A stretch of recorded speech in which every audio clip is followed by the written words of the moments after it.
So where do you put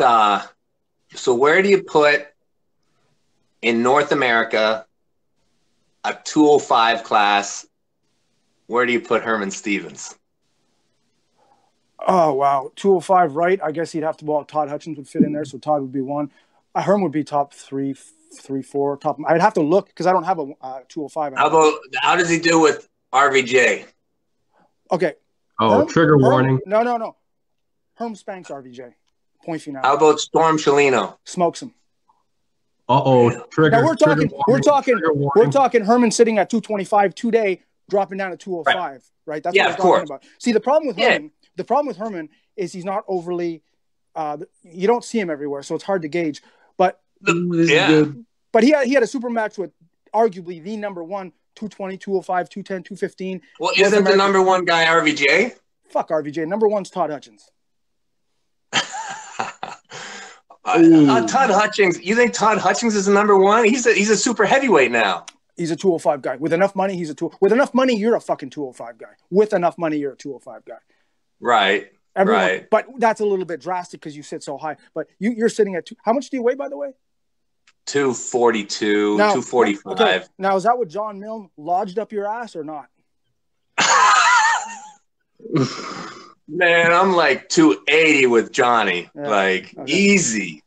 I can't make weight with Johnny hanging around. Yeah. So Todd's not 240. Todd's sitting at maybe 228, 230 with a lot of soft, bloated shit going on. You don't have as much of that sloppy, soft stuff that you can get rid of quick for a tournament. Right.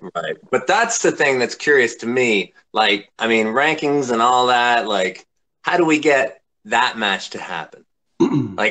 Like, I know Herman won't sell his soul to the WAL, although I'm a constant little, in his ear telling him he should come to the dark side. But, like, how does this match happen? How do we make – because I want to see Herman pull Storm, RVJ, another well, see, it's an easy question. See, if I'm a man that has a YouTube channel with some anomaly from California who do a splits with a 300-pound squat bar, and I have hundreds of thousands of subscribers and likes, I have enough money funneling to myself, and my name might be Devon, my name might not be Devon. And instead of doing a stupid bottom weight with a bunch of fucking losers, exception God, they are a bunch of losers, aren't they? With the exception of me, because at least I've done some shit, right? Why not funnel that money and have a headlining match with Herman or RVJ or Herman and Todd instead of dealing with rapists and bums and French guys? The bottom 8 is the coolest 8 guys in arm wrestling. Don't kid yourself. No. These are some of the coolest 8 out there. Talking about leaders here. We're talking about 8 French arm wrestling king. Yeah. He's going to break his arm, by the way. He's never pulled, so he's going to bust his arm right in half. Hey, Devon, so back to the question, how do you make those matches happen? Right. I mean, I guess a promoter has to put the matches on the schedule and maybe throw some money at it. I think it's that simple. But, I mean, I haven't had a promoter contact me and say, hey, look, come pull Rob Vigeant, and here's the money. We'll cover your costs or whatever that is. I don't believe that. I think you're lying to me right now. No, what would the price be? I don't know, but I'm saying it's never even been offered. The only thing that's been offered. Come on. Don't say that. You just haven't been willing to take the offer. No, Devon, no one's offered it. I've had multiple people call me out for matches. Hold on. Call me out for matches. No money, no expenses, none of that stuff. So just, hey, I want to pull you. And recently, I triggered Rob Vigeant on this show, and so he emailed me a nasty email saying that he wanted to compete against me. Now, that's fine. Maybe we can put something together, but I can't respond to your call out just because it fits your schedule, right? No, I understand. Like, it has to make sense. And that's the thing with arm wrestling. It's like it's the sport's at a level now where you basically have to be willing to make some kind of concessions to accomplish the things you want to accomplish. Like, Devon, so that's fair. So look, every year of WAL, I emailed you, hey, Devon, are they still doing these contracts? Are they doing this? Are they doing this? Right. So nothing's really changed on that front. And the thing is with the contract is that on paper, Devon, it says that you can't, last time I checked, you can't even do live stream events. This would mean that I would get shut down. But look at me. Look at me. I'm a WAL guy. I'm all over the place doing all sorts of stuff. Correct, but you're violation of your contract, and so I'm not the kind of person. I'm not.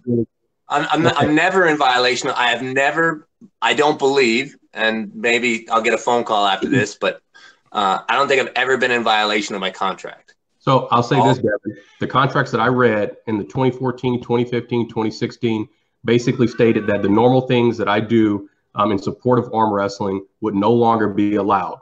Now, most people didn't follow those early contracts and they took a risk. So Chris Chandler took the risk, signed up for a PAL Vendetta in Vegas, and he got shut down last minute. Bill Logsdon got shut down at UAL last minute. Ethan Fritchie got shut down at UAL last minute. So yeah, it was not last minute. It was not last minute. Okay. Chris Chandler or Bill Logsdon? Bill Logsdon was last minute because he was in LA. There is no last minute. There was no last minute. Okay. At that point, okay, there was some strife between the leagues, and every WAL guy knew that if we pulled in UAL, we were going to be in trouble. Everyone, and it wasn't like, oh, we're heading to the tournament, get the phone call. We knew months in advance. And guys who did it, I mean, I can't speak for them because I don't know, but unless they were like off their phones and off social media, they should have got a message like long in advance. But to your point about concessions, right? Yeah. That takes 2016. Those contracts weren't really doable because you're not paying me enough to take away my freedoms and things that I normally do. I would go to those tournaments. So here, look at, man, I'm just a dreamer, okay? And I'm just like, I want to see you pull against these guys. I want to see you pull Storm. I'd love to see you pull RVGA. I'd love to see you get in with all these. I'd love to see you pull fucking Namistat and Glenn and those dudes. I would love to see you get in the mix this year. What if like, and I'm not a rep, but what if I could negotiate a contract for you, like a 1-year contract? Would you take that? Let's do it. Okay, yeah. That's amazing. Okay. All right. Well, hey, after this, I'm gonna call up Jamie and I'm gonna be like, Herman is in for a 1-year contract. Who knows? Wait, can I do Zloty this year?